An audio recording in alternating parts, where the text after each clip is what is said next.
আমাকে ফুকরোতে যাওয়ার সময় তারাই ফুকরো পড়াই সে সময় বিশ্ব রোডকে বলেছে এক করে তেল তেলে 2-4 দিন পানি ঢেলে দিয়েছে। ভ্যানে উঠছি, ভ্যান আলা ওই 4-5 বছর তো ভাঙ্গাচুরা ছিল, এমন চালাচ্ছে নতুন রাস্তা, আমি একটু আসতে চালা কয়েকদিন 5টা বছর চালাতে পারি না, একটু চালাতে দেন কাজা কাফারা আদায় নেই চালাবে। আল্লাহ আমি কই যদি ব্রেক করা লাগে 3-4 কিলো হাসপাতাল পর্যন্ত কিচ্ছু না, একটা মাছিও নাই রাস্তা, ব্রেক করবো কেন? এ বলছি না বলছি ব্রেক করে ফেলেছি, এমন হার্ড ব্রেক দাঁড়াই গেছে। লাইফ দিয়ে নামে পিছনে যে রাস্তার পাশে সৌমারি কি যেন দইরে পকেটে থুয়ে এবার ব্যান ঠেলে চলে না। আমি চালা আরে হুজুর হবে না আজকে, দাঁড়ান আপনারা রাখান ব্যান ঠিক করে দিচ্ছে না, তোর কানে যাবো চালা। এই মরণে ব্রেক করলে কি হয়েছে? ব্রেক ভাঙ্গে চাকার মধ্যে ঢুয়ে গেছে। এই ব্রেকটা করলি কে? দৌড়ই নামলি যে দৌড়লি কি দৌড়লি? কয় না হুজুর শোনার দরকার নেই। কয় যে 10টা টাকা ফেলানো চিন্তালাম কেউ না কেউ তো নিবি নেই, এই ছাতা আনতে যে আমার 300 টাকা যাবে আজকে। ঢুকছে 10 টাকা বেড়ে গেছে, এসে উড়োই দিয়ে না পিছনে আজকে দেখেন জীবনে যত অর্থনৈতিক দণ্ডি আপনার গেছে খুঁজে দেখেন তলে আজকে দেখেন কোনো না কোন মাইর আছে আপনার। কেন আমার হালাল টাকা এ জায়গা যাবে, আমার হালাল টাকা ওখানে যাবে না, আমার হালাল টাকা কেউ মার দিতে পারবে না। নিশ্চয় আপনি কোনো জায়গায় 1 টাকা খাইছেন, এই জন্য 100 টাকা চলে গেল, কে 1000 খাইছেন চলে গেল। এই যে দেশের নেতারা জন্মের খাইছে, এখন খাও, এখন খাও। আরো কতজন খাইয়ে যাইয়া পলাই টলাই ঘুরিয়ে গেড়িয়ে আইসো, চিন্তিত বাকি নাই, কোন চাষি বা কম সিন্নি খাওয়ার জম। সব দলে আছে, কতক্ষণ আছে না নাই? এক দলরে খালি খালি পাইকারি ধরে গালি দিয়ে লাভ নাই, চিনি সবাই রে। সাবধান, হারাম খাবা এই উগ্রাণু লাগবে, যে পরিমাণ খাবা। মানুষে এত কটা ভাত খায় পেটের মধ্যে মোড় দিয়ে বমি অলিভারা তার চেয়ে 3 গুণ বের হয়। কতক্ষণ যা খায় তার চেয়ে বেশি বেরোয় কিনা, তার চেয়ে বেশি বেরোয় যায়, আগের খাওয়াতেও সাথে সাথে বেরোয় চলে যায়। এজন্য হালাল হালাল খাবো, হারাম পরিহার করবো। রাজি আছেন তো? কি কি যেন কইতে কইতে দূরে সরে চলে আসছি। ইত্তাকিল মাহারিমা তাকুন আবাদান নাস, যত হারাম আছে ছেড়ে দাও, তাহলে তুমি সবচাইতে বড় ধনী হতে পারবা। এক একটা মাসআলার দাম 60 বছর নফল নামাজ ও রোজার চাইতে বেশি। মাজলিসু ফিকিন খায়রুম মিন ইবাদাতি 60 সানা। আমাকে আপনাকে আল্লাহ পাক স্বাধীনতা দিয়েছে, দেশে কি দেয় নাই? ওইখানতে চলে আসছি। যে অন্যায় করবা তাৎক্ষণিকভাবে আল্লাহ অ্যারেস্ট করে না, আল্লাহ সুযোগ দেয়। ফামাকিলিল কাফিরিনা আমহিলহুম রুয়াইদা, ছেড়ে দাও, সুযোগ দাও, কত উপরে উঠতে পারে উঠুক। এই স্টেজ থেকে যদি কেউ গড়াইয়া পড়ে একটু ব্যথা পাবে, তবে মরবে না। কতক্ষণ স্টেজ থেকে গড়াই পড়লে বুড়ো মানুষও যদি পড়ে তাহলে ব্যথা পাবে, কিন্তু মরবে না। 200 হাত উপরে নিয়ে যদি ছেড়ে দেয়, মেরে দেয় নিচের দিক, তাহলে মোর থেকে নিচে পর্যন্ত আসা লাগবে। 200 হাত উপরে যদি ছাড়িয়ে দেয়, মেরিয়ে দেয়, আছাড় দেয়, তাহলে আর্ধেক পথে মরে যাবে, বাহিটুক পড়বে ভাও। যত উপরে উঠানো যায় আষাঢ়ে তত জোর বেশি হয়। ও যুবক, বিড়ি খাও, সিগারেট খাও, গাঁজা খাও, এবা খাও, ফেনসিডিল খাও, হিরোইন খাও, আরো যা যা খাও, ডেলি ডেলি প্রমোশন করতেছ খাওয়ার ভিতরে। আল্লাহ পাক শুরু থেকে তোমারে গলা চিপে ধরে নাই, মুখ ধরে বসে নাই, তোমাকে উঠতে সুযোগ দিয়েছে, দেখি কত উপরে ওঠো। মাঝপথে তওবা করে ফিরে আসো, বাজা বাজা হারাতে হাস্তি বাজা, যে জায়গা আছো ওখান থেকে ফিরে আসো বান্দা, তোমার ওইটুকু আমি মাফ করে দেবো। যদি তুমি ফিরে না আসো, উঠতে থাকো, আল্লাহ তোমার সুযোগ দিয়েছে, ওঠো, কত উপরে ওঠো। যত উপরে উঠবা আষাঢ়ে তত জোর হবে। এক পর্যায়ে হারাম খাইতে খাইতে তুমি এখন পাগল হয়ে গেছো, মাতাল হয়ে গেছো, চোখ নষ্ট হয়ে গেছে, কিডনি নষ্ট হয়ে গেছে, গাল শুকায় গেছে, হাতে পায়ে মাংস নাই, তুমি মাথায় সবসময় ঘুরে, ঘুম আসে না, ইত্যাদি ইত্যাদি রোগে আক্রান্ত হয়ে গেছো। দুনিয়ার কোনো ডাক্তার আর তোমার চিকিৎসা করতে পারবে না। আল্লাহ পাক বলেন সানাস্তাদরিজুহুম মিন হাইসু লা ইয়ালামুন, কোন দিক দিয়ে যে মারবো তুই টেরও পাবি না, কোন দিক দিয়ে ধরবো তুই টেরও পাবি না। আল্লাহ পাক আমাকে সুযোগ দিয়েছেন, ইমানের ব্যাপারে সুযোগ আছে আমার দিক, ইমানের ব্যাপারে সুযোগ দিয়েছে, আর আমলের ব্যাপারে আল্লাহ পাক আসানিয়ার সহজের মুআমালা করেছেন। ইমানের ব্যাপারে আল্লাহ পাক বলেন লা ইকরাহা ফিদ্দিন। উলামায়ে কেরাম মনে রাখবেন, কথা বলবেন, যে কথা বলতে যে এত কথা বলে ফেলাইছি, হঠাৎ করে শুনবে একদিন আমার মৃত্যু খবর, কেঁদে কেঁদে আসবে সবাই দিতে শুধু কবর। এখন মাঠে ময়দানে আমরা আছি, একসময় আমরা থাকবো না। 100 আমরা থাকবো না, তবে চেয়ারটা যদি খালি হয়ে যায় এই চেয়ারে এসে বসবে ভণ্ডরা। ভণ্ডরা যাতে বসতে না পারে যোগ্য আলেম এই চেয়ারে বসার চেষ্টা করেন, প্রস্তুতি নেন। কাজেই বয়ান শুনবেন এবং শিখবেন। আল্লাহ পাক সকলকে তৌফিক দান করেন, বলেন আমিন। আল্লাহ পাক ইমানের ব্যাপারে আসানির ইমানের ব্যাপারে সুযোগ দিয়েছেন, ইমানের ব্যাপারে সুযোগ দিয়েছেন, কোনো জবরদস্তি নাই। আর আমলের ব্যাপারে সহজ পথ অবলম্বন করেছেন। দুইটা কথা মনে রাখবেন, ইমানের ব্যাপারে সুযোগ, কোনো জবরদস্তি নাই। মনে চাইলে ইমান আনো, ফামান শাআ ফালইউমিন, কোরআন শরীফের আয়াত, আমার বানানো কথা না। কোনো কাফেররে পিঠে মুসলমান বানানো যাবে না, হিন্দুরে প্রেসার দিয়ে মুসলমান বানানো যাবে না, খ্রিস্টানি খুদ নাসারাদেরকে চাপের মুখে মুসলমান বানানো যাবে না, তাদেরকে দাওয়াত দিতে হবে নরমালে। নবী পাককে আল্লাহ পাক বলেন লাস্তা আলাইহিম বিমুসাইতির, আপনাকে দারোগা বানায় পাঠাই নাই যে দেশের হিন্দুদেরকে পিটাই পিটাই মুসলমান বানাবেন, কাফেরদেরকে পিটাই মুসলমান বানাবেন, আপনারে দারোগা বানায় পাঠাই নাই। আমা আলাইকা ইল্লাল বালাগ, আপনার দায়িত্ব তবলিগ করা, পৌঁছাই দেওয়া, কলেমার দাওয়াত দেন, সুফলগুলো বলে দেন। আসলিম তাসলাম, তুমি ইসলাম গ্রহণ করো, শান্তিতে থাকবা, দুনিয়া ও শান্তি, আখিরাতেও শান্তি। কথা বলেন ঠিক কি ঠিক না? ফামান শাআ ফালইউমিন ওয়া মান শাআ ফালইয়াকফুর, যার মনে চায় মুমিন হও, যার মনে চায় কাফের হও। মানি তাদা ফা ইন্নামা ইয়াহতাদি লিনাফসি, যদি তুমি ইমানদার হও তাহলে তার একটা ফল আছে, এটা তুমি উপভোগ করবা। ওয়া মান দাল্লা ফা ইন্নামা ইয়াদিল্লু আলাইহা, আর গুমরা হয়ে যাবা, পথভ্রষ্ট হবা, কাফের হবা, তারও প্রতিদান আছে, সেটাও তুমি ভোগ করবা। কি আছে, অসুস্থ? নিয়ে যান, এদিক থেকে আমার দিক থেকে ওনাকে নিয়ে যাচ্ছে। তাহলে ইমানের ব্যাপারে স্বাধীনতা আছে না নাই? আর আমলের ব্যাপারে আপনাকে সহজ পথ অবলম্বন করেছে আল্লাহ তাআলা। কোনো জায়গা আল্লাহ তাআলা কঠিন রাখে নাই। লা ইকাল্লিফুল্লাহু নাফসান ইল্লা উসাহা, শক্তির বাহিরে, আমার দিক, শক্তির বাহিরে কোনো আমল আল্লাহ তাআলা হুকুম করে নাই। 5 ওয়াক্ত নামাজ পড়া সম্ভব না অসম্ভব? বিশাল কঠিন না? যদি বিশাল কঠিন হইতো লক্ষ লক্ষ মানুষ পড়ে কি রে? কতক্ষণ? রমজানের রোজা রাখা সম্ভব না অসম্ভব? সম্ভব। আল্লাহ পাকে রোজার সাথে বলছে ফামান শাহিদা মিনকুমুশ শাহরা ফালইয়াসুম, আমার দিক, তোমরা যারা রমজান মাস পাইবা ফালইয়াসুম, অবশ্যই রোজা রাখো। আল্লাহর হুকুম। রমজানের রোজা রাখা নফল না ফরজ? নফল না ফরজ?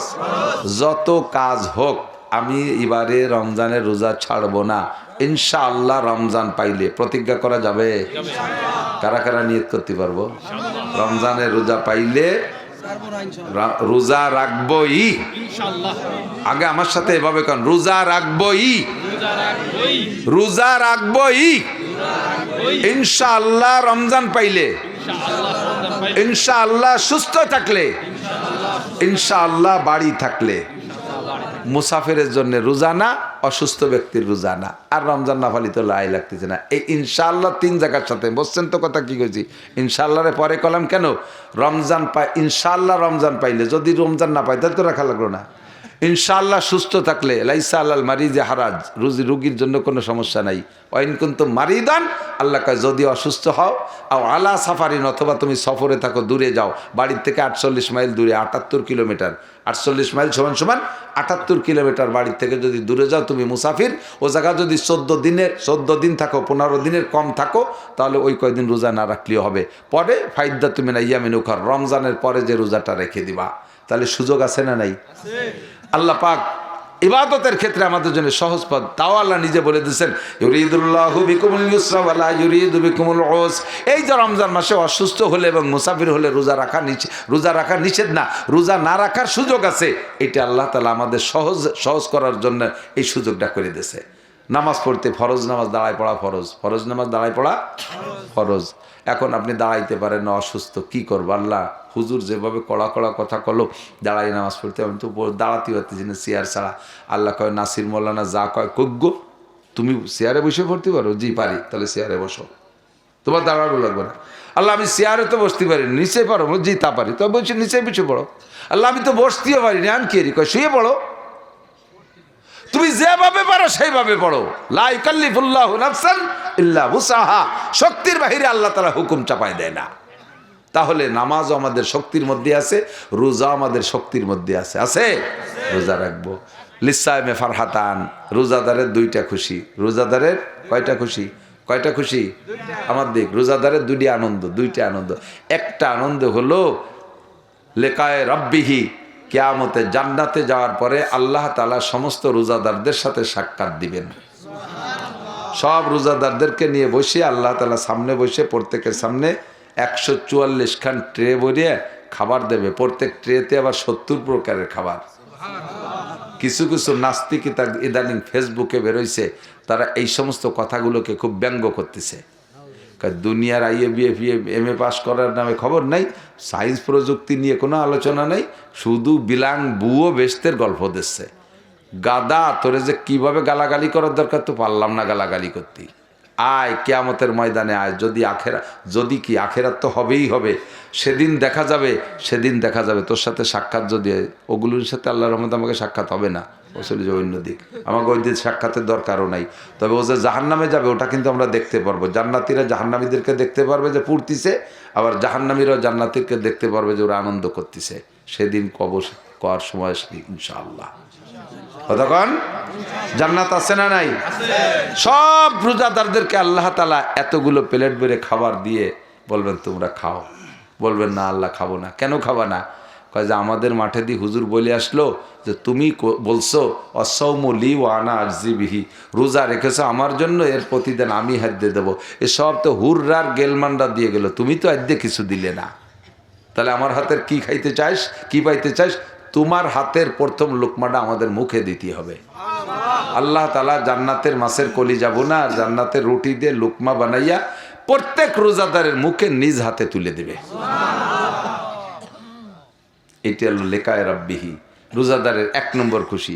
2 নম্বর আনন্দ হলো ইনদা ফিত্রিহি, রোজাদারের ইফতারির সময় যে আনন্দটা, এটা জীবনে কোনোদিন বুঝদার এরা বুঝবে না। যারা রোজা না রাখে তারা ইফতারির মজা বুঝবে? আমার কাছে একটু সাক্ষী দেন, সত্য কথা বলেন, জীবনে যত খাবার খাইছেন ইফতারির চাইতে মজাদার খাইছেন? বিরিয়ানি, পোলাও, হাজার হাজার রকমের খাবার কত ভালো ভালো খাইছেন। শ্বশুর বাড়ি খাইছেন, আত্মীয় বাড়ি খাইছেন, আর আমি বাংলাদেশের সর্বসেরা জনের বাড়ি খাইয়েছি, প্রেসিডেন্টের বাড়ি। ইফতারির খুঁতফুটরু, ইফতারির খেচড়ি, ইফতারির ছোলামুড়ি, এর মজাই আলাদা, ঠিক না? রহমত মানে কি দিয়ে লাগছে? আলো কায়দা মতো পাকা কি দিয়ে। সবচাইতে ভালো তরকারির নাম কি দিয়ে? সবচেয়ে ভালো তরকারির নাম কি? ক্ষুধা। ক্ষুধা যত ভালো লাগবে খাদ্যের স্বাদ তত বেশি হবে, ঠিক না? যদি কায়দা মতো ক্ষুধা লাগে তাহলে তরকারি লাগে না, নুন দিয়ে ডলিয়ে 3 থাল মেরি দেওয়া যায়। আর ক্ষুধা যদি না লাগে, পেট ভরা থাকে, বিরিয়ানিও সামনে থাকলে আর একদিন ফিরে বসে থাকে, ঠিক না? তার রমজান মাসের ক্ষুধার মধ্যে কি কোনো ভেজাল আছে? পিওর ক্ষুধা না। আর যদি জ্যৈষ্ঠী মাসে রোজা হয় 16-17 ঘন্টা, কে চা সন্ধ্যের আগে যদি 20 মাইল সাইকেল চালানো যায় করার মধ্যে আরো ফাইন। এই সময় ইফতারি সামনে আসলে কেমন লাগে? এই তো খাবো, এই তো খাবো, এই তো খাবো, ঠিক না? ও হুজুর, এক বুড়ো জিজ্ঞেস করে আর কয় মিনিট আছে? কয় কাকা 3 মিনিট। কয় তোমার ঘড়ি নষ্ট। সেই আসরের পরে তো করছো যে 3 মিনিট, তোমার 3 মিনিট মোটে ভুরোই না, মানে ওই সময় 3 মিনিট মোটে যাইতেই চায় না। এরপরে যখন আজান দেয় খুশিতে বুকটা ভরে যায়, মনে করে জগটা ধরে পেটের মধ্যে ঢুই দিই, ছোলামুড়ি যা গালে দেয় তাই ভালো লাগে। লাগে কি লাগে না? এই মজাটা দুনিয়ার কোনোটাই পাবেন না। লিসাইমে ফারহাতান, এই মজাটা নেব না ইনশাআল্লাহ? রমজান মাস হলে রোজা রাখবো তো। ইউরিদুল্লাহু বিকুল ইউসরা ওয়ালা ইউরিদু বিকুল উস, সর্বক্ষেত্রে দেখবেন আল্লাহ তাআলা সহজ পথ অবলম্বন করেছেন আমাদের আমলের ক্ষেত্রে। কোনো কঠিন মাসালা আমাদের পর চাপাই দেনে। হুজুরও বলেন, মাওলানা বাশশিরু, উম্মতরে সুসংবাদ দাও, ওয়ালা তুনাফিরু, ভয় দিয়ে ভাগাই দিও না, ইয়াসসিরু, সহজ মাসালা বলে দাও, ওয়ালা তুআসসিরু, কঠিন মাসালা বলো না। কি বেশি রাত হয়ে গেছে নি? তোর কজন কি এলো? বিপক্ষে কিছু কইছি নাকি? আমি তো আজকে তালে তালে করছি, নিয়ত করছি নির্বাচনের কয়দিন উল্টো পাল্টা কব না। কোন জায়গা কোন দল উৎপাদিত রয়েছে তার ঠিক কি হবে তা ওই বসে রয়েছে উপরের থেকে। 3 মৌলবী 13 দল, তার কি কুড়ার ডিম কব রাজনীতি। একটুও ভালো লাগে না কইতে, 1 ফোঁটা ভালো লাগে না, মোটেই ভালো লাগে না। এত বড় গনিমত সুযোগ মৌলবীরা হাতছাড়া করে ফেলল, কাজ হবে না। আল্লাহ হেফাজত করুক, জলে কান আমিন। বাকি নির্বাচন নির্বাচন সংক্রান্ত একটা পরামর্শ আমার দেওয়া দায়িত্ব আছে, নইলে আমি গুনাহগার হব, আপনারাই আটকায় দেবেন। কত কথাই তো বললেন, একটা কথা বলতেন, আপনার ভোটটা আমানত, কাকে দেবেন এটা আপনি খুব হিসাব করবেন, খুব হিসাব করবেন। শুধু দলই জিতেইতে হবে এটা বড় কথা না, আমার প্রার্থীকেই জিতেইতে হবে এটা বড় কথা না, আপনার প্রার্থীটা কেমন এটা আপনাকে দেখতে হবে। এটা দেখে শুনে আমানতের সাথে সদ্ব্যবহার করবেন, নইলে ধরা পড়ে যাবেন। আল্লাহ তাআলা তৌফিক দান করে, বলেন আমিন।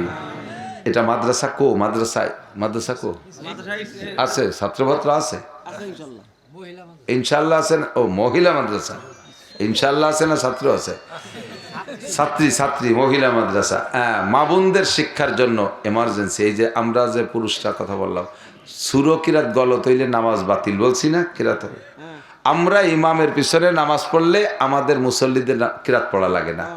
তাহলে কিরাত গলতের জন্য যে নামাজ বাতিল হচ্ছিল সেই বিপদেতে আমরা বেঁচে গেছি। কিন্তু মহিলাদের মসজিদে জামাতে নামাজ পড়া জায়েজ নাই, নিষেধ। তারা যার যার পড়বে।